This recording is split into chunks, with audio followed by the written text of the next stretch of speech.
Hello. So we're live. Hi. Hello. Pashas Achre. In Israel it's not Pashas Achre, but in Israel it's for Shabbos, so they can't do it anyways. And the Pasha begins Achre Shnei Bnei Aaron, and then it says the whole halacha of Yom Kippur. And there's several levels between these. How the story that Nadav Avi died, because they were not their cheres big enough, or they didn't have enough yira. Basically, didn't have enough. They were like somehow too much in love with the whole idea of Mishkan and to respect.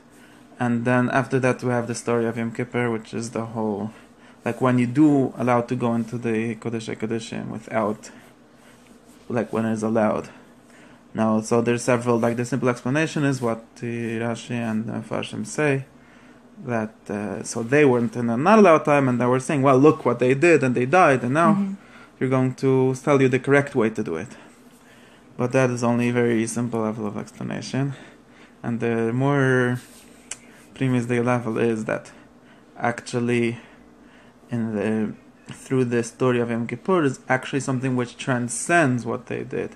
So an אחרי was translate like it can be after they died, or the real translation would be post they died, meaning me'ever to their death.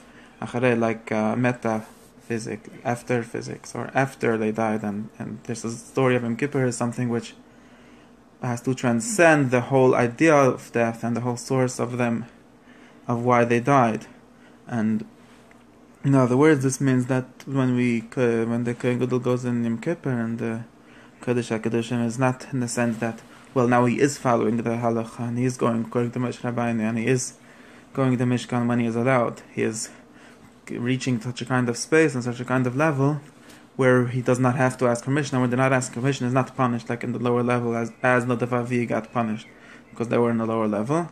But in the real higher level, then there is no kitreg and there's no din, and this is the entire idea of Yom Kippur, which is why we say Yom Kippur is mechaper on all your sins, and because it's in a space where sins do not touch and they don't make a difference. It's not like, oh, today we're still in the world of sin and evil and good, and then we mechaper your sins. We're bringing you on an entire level, like in the Kodesh HaKodeshim, in some place where there's no sin ever.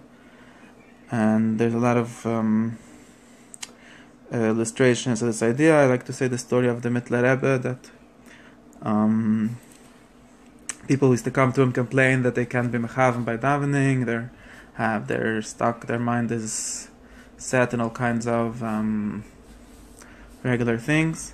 So he told them, well, instead of thinking when you think of Hasidus before then the case, we shouldn't think of like small madragas like Olam Atzilas.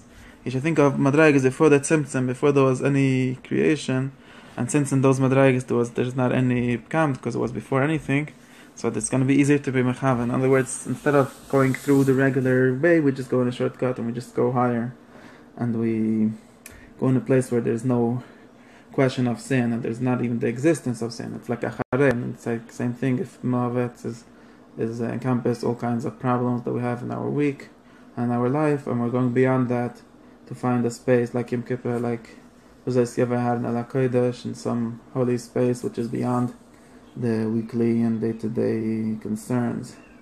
And the same sense when it's after Pesach, so Pesach is a time of a lot of yira, even though Pesach is supposed to be Ahava according to the Cheshbon, but Lamase, the main thing of Pesach is not to eat chometz, which means we're being very, very careful, like don't touch anything chometz. And then it comes after Pesach, we make a big key in the challah and we say, oh, we're going to eat all the challah, which means that we're basically transcending the chometz and nuts, and not just starting to eat chometz because now it's allowed already. Now we already get to a level like Acharei Mot that we're already not being metiaches to the whole concept of chometz, and now we can eat chometz freely. Because so I was studying Pesach and we were discussing the Rebbe of Lublin said that when someone is madraga of Ahava, then he doesn't have to be so much concerned with all kinds of things and being makpid so much on every halacha, because that's from the madraga of Yira, and Ahava is a higher madraga. So this is the idea, and I think this idea of after Pesach, and it's very good that before Pesach we studied Pashas Shmini, which is where it said that they died because they didn't listen to the laws. And now after Pesach we go to the אחרי, which is, and then from this comes out Yom Kippur, and it comes out all the whole idea of being higher than all these things. So that was my idea, and it's also relevant to some other things. And we should be אחרי מות, and we should find some Iver LaKodesh over there, and have a wonderful Shabbos with a lot of chametz and a lot of love.